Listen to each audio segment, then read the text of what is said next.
Bienvenue à vous, fidèles téléspectateurs. Je suis toujours comblé d'une joie extrêmement, énormément. Oh, c'est trop fort là.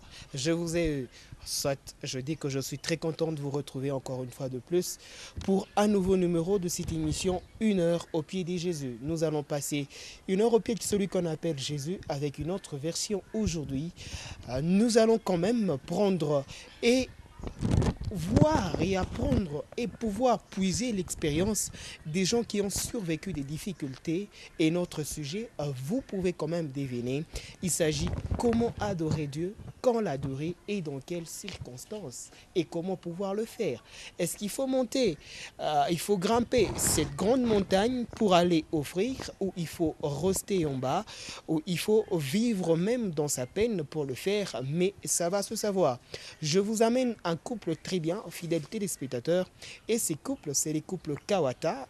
Vous connaissez peut-être, mais je connais, et aujourd'hui tout va se dévoiler avec quelque chose ou une maladie que nous appelons en médecine, nous le médecin, c'est vous, pas moi, améloblastome, voilà comment ça s'appelle, sur la mâchoire inférieure. On a vécu avec pendant 12 ans, et comment, et quel était l'état d'esprit, et cette vie d'adoration, comment on a eu à mener cela. Voilà pourquoi, dans l'entrée de jeu, on va ouvrir les balles et les débats de cette émission avec vous, Papa Faustin Kawata. Bonjour. Bonjour, mon frère. Bienvenue dans cette émission. Merci. Vous pouvez bien prendre votre micro. Allez, voilà. Première fois que vous êtes reçu dans cette émission et première fois où nous allons parler de comment adorer Dieu. Et donc, on ouvre déjà. Est-ce qu'il est essentiellement nécessaire d'adorer Dieu tout le temps de notre vie? Il est très nécessaire d'adorer Dieu tout le temps de notre vie. Vraiment. Obligatoirement. Même dans la peine. Dans les meilleurs comme dans les pires, il faut. Et ça, c'est vraiment une obligation pour nous d'adorer Dieu. On dit que vous êtes un homme de plein de vertus, un homme de plein de qualités, un homme d'une fidélité extrême. Est-ce que cela vous est donné par Dieu ou cela vous est donné par votre propre expérience? Merci. Cela vient de Dieu, puisque je ne peux pas faire moi personnellement, je ne peux pas prendre la place de Dieu. Ça, c'est la grâce de Dieu seulement qui a fait et que nous puissions avoir ces qualités-là, et cette qualité-là, donc la fidélité, et dans l'engagement que nous avons pris. Merci, papa. Alors, avec vous, maman Rosette. Voilà, maman Rosette. Rosette, papa m'a soufflé en coulisses que celui qui a rendu Rosette, mais c'était Rosette, c'est ça, maman? Oui. Oui, Rosette Kawata. Alors, vous allez bien, maman? Je vais bien, très bien. Sûrement très bien. Très bien. Alors, c'est vous-même qui faites vraiment beaucoup de preuves d'expérience. Vous avez adoré Dieu dans des circonstances difficiles. Alors, comment vous avez mené cette vie? Merci pour la parole. Tout le temps des preuves, c'était une adoration pour moi. Vraiment. J'ai intériorisé la parole de Dieu. Je n'ai pas suivi ce que le monde disait. Vous savez que c'est difficile. J'étais dans un milieu où on m'a vu me marier. J'étais très jolie, je peux le dire. Mais subitement, j'ai commencé à changer. Donc, cette beauté s'est changée. Tout le monde commençait à parler. Tout le monde posait des questions. Quand tu passes, les gens commencent à murmurer. Qu'est-ce que j'ai fait? Au lieu de suivre ce que les gens disaient, moi j'ai intériorisé la parole de Dieu en moi. Malgré l'humiliation. Malgré l'humiliation. Alors ce n'est pas n'importe où. C'était un milieu vraiment... Là on habitait vers le campus, quand la situation s'est détériorée à Kinshasa. Et c'est là où aussi que j'étais mariée. Et ceux qui me voyaient se posaient mille et une questions. J'ai fait que, au lieu de suivre ce que les gens parlaient de gauche, droite, même en passant, tu vois les regards des hommes. Moi, j'ai dit, Seigneur, je me confie en toi. C'était ça l'objet vraiment de l'adoration pour moi. J'ai minimisé les choses, j'ai vu que tout passera, sauf la parole de Dieu. Alors, vous avez dit que l'humiliation que vous avez vécue, vous vous êtes humilié parce que Dieu devait vous relever, parce que cette Bible même, elle dit, qui se rabaisse, Dieu le lève. Ce n'est pas à cause de ça seulement, Mhm. mais moi j'ai dit que même si aujourd'hui Dieu ne pouvait pas me guérir, même si je pouvais mourir, je vais mourir au pied de la croix de Jésus-Christ.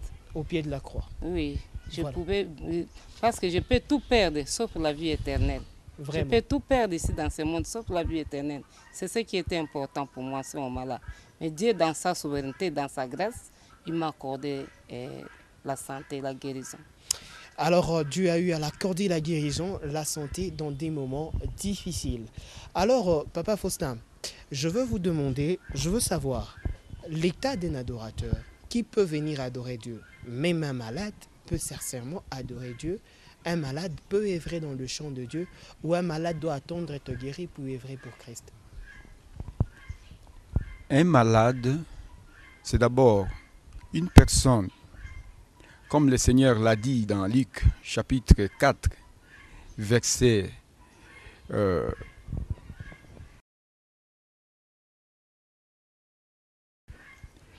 c'est la mission de Jésus quand il est venu. Mhm.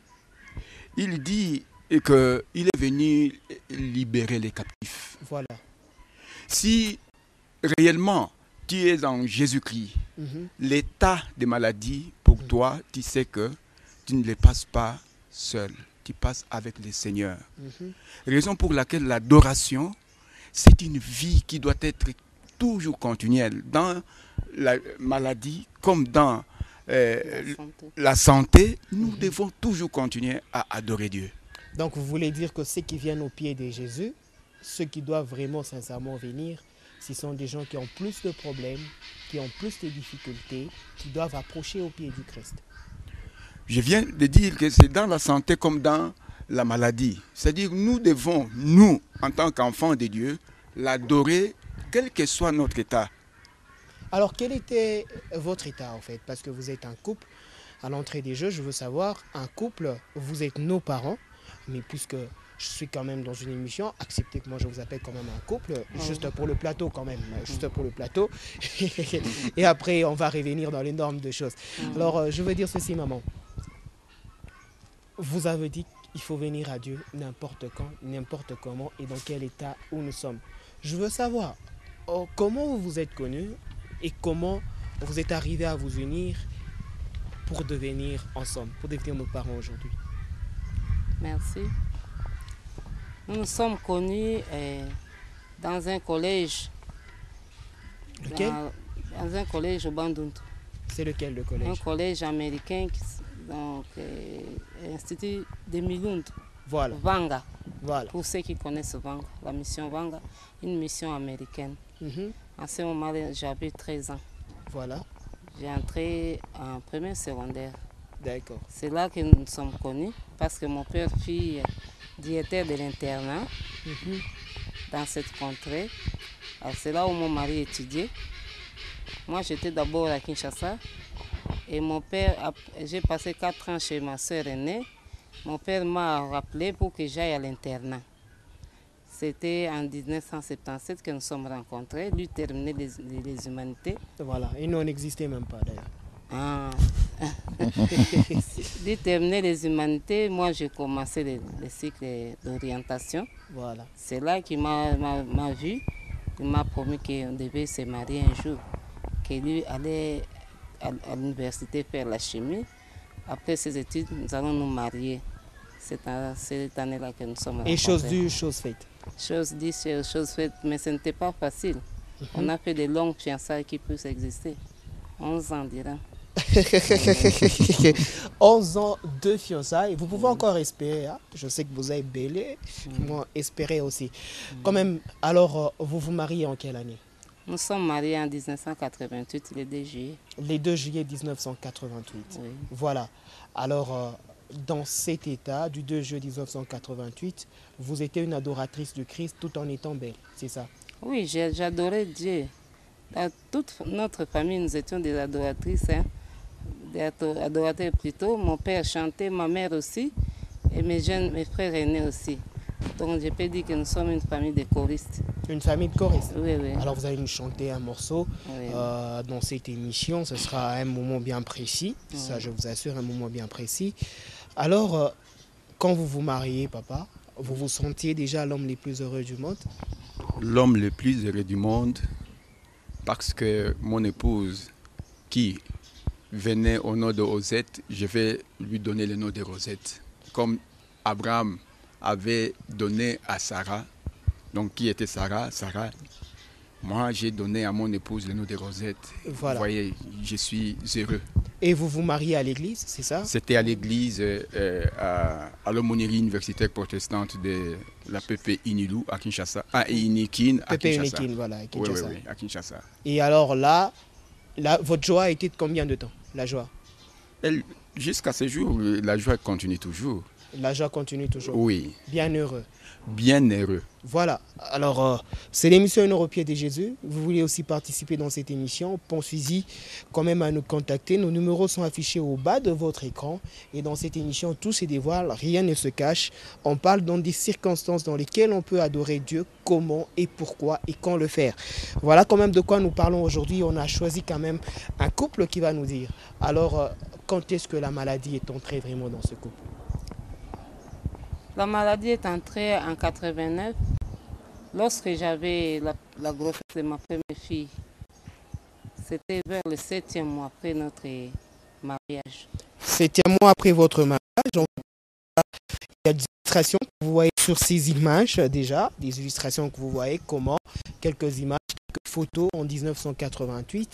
Et là, vous attendiez principalement votre première fille et vous étiez tombé malade. Oui. Alors, quel était votre état d'esprit? Je suis devenue triste. La tristesse. La tristesse a envahi mon cœur. Et votre foi? Je commençais à m'inquiéter. En tout cas, j'ai douté au début. Mais vraiment, je rends grâce à Dieu parce que nous avons eu des parrains vraiment qui étaient ancrés dans la parole, qui servaient Dieu. Juste après, nous sommes allés les trouver. Ils ont commencé à me prodiguer. Notre parrain, c'était médecin et la femme est infirmière.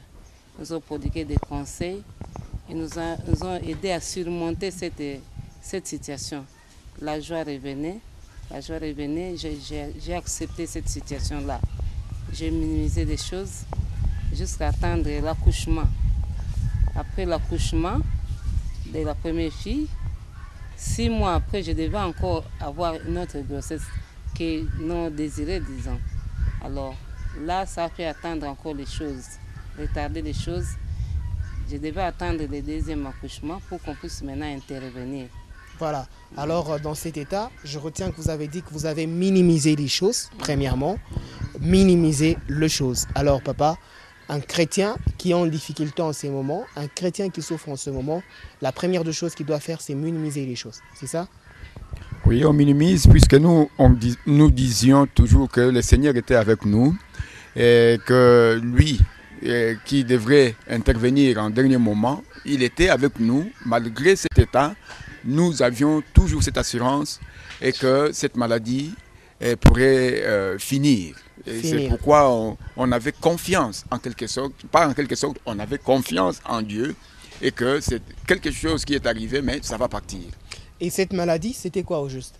C'était une tumeur bénigne qu'on appelle améloblastome. Améloblastome, Oui. C'était où principalement? Ça a envahi la mâchoire inférieure. La mâchoire inférieure. Oui, ça avait commencé du côté gauche. Avec au fil du temps, ça a commencé encore à atteindre toute la mâchoire inférieure, de sorte que j'ai perdu toutes les dents. Pendant que je vous parle là, je n'ai même pas de dents. Sincèrement. Voilà, difficile que c'était, mais facile aujourd'hui que c'en est. Alors, les 5 premières années de cette maladie, votre foi, votre relation par rapport à Christ, vous avez dit que vous étiez adoratrice dès la maison. C'est une éducation. C'était dû à une éducation ou c'était dû aux circonstances de la vie ou c'était dû à votre relation avec Dieu ou une relation avec votre époux connaissant qu'il est chrétien? Non. L'adoration pour moi c'est une vie. Hein. C'était une vie. C'était une vie. Depuis notre famille d'origine, j'ai adoré Dieu. Même pendant la maladie, j'ai continué à adorer Dieu. Même quand la situation était devenue très critique. Il y a des fois, si mes paroissiens qui me suivent ici peuvent le témoigner, des fois nous allions avec les enfants adorer dans cet état. Et vous chantiez? J'ai chanté, je chantais toujours. Je me couvrais l'écharpe pour ne pas léser les autres. Pour moi, ça ne me disait rien. Mais j'ai passé devant l'église, je chantais dans cet état. L'adoration, pour moi, c'est une vie. C'était toute une vie. Oui. Et dans cet état, vous avez pu quand même suivre Christ. Oui, j'ai suivi Christ et je n'en avais pas honte. Vraiment. Je n'en avais pas honte. Moi, je savais en qui j'écris. Mais j'avais la paix en moi. Mais le monde actuel, quand nous nous retrouvons dans une maladie comme amyloblastome, où vous avez vu les illustrations, les images, est-ce que vous n'aviez pas pu chercher l'origine de cette maladie à gauche, à droite? Vous n'avez pas voulu chercher un secours, papa? Vous n'avez pas voulu trouver qui en est en l'origine parce que, soi-disant que nous sommes en Afrique? Papa, merci pour cette question, frère. Vous savez, comme nous sommes en Afrique, vous le dites, beaucoup de gens, et même au niveau de la famille, pouvaient vous dire, se poser des questions. Personnellement, à ce qui me concerne, mon père, qui est décédé déjà, Paix à son âme. Paix à son âme, m'avait posé la question, mais qui souffre comme ça? Mais qu'est-ce qui se passe? Pourquoi il y a ceci? Pourquoi? Mais moi, personnellement, c'est comme je vous l'ai dit, j'avais toujours cette confiance que un jour, cette maladie ira. Ça va partir. Comme c'était venu, ça va partir. Et d'où sortait la force? Juste de la parole de Dieu? En tout cas, j'étais encouragé par la parole de Dieu et par la présence du Seigneur. Vos versets favoris à l'époque? Le verset, c'est dans Psaume, les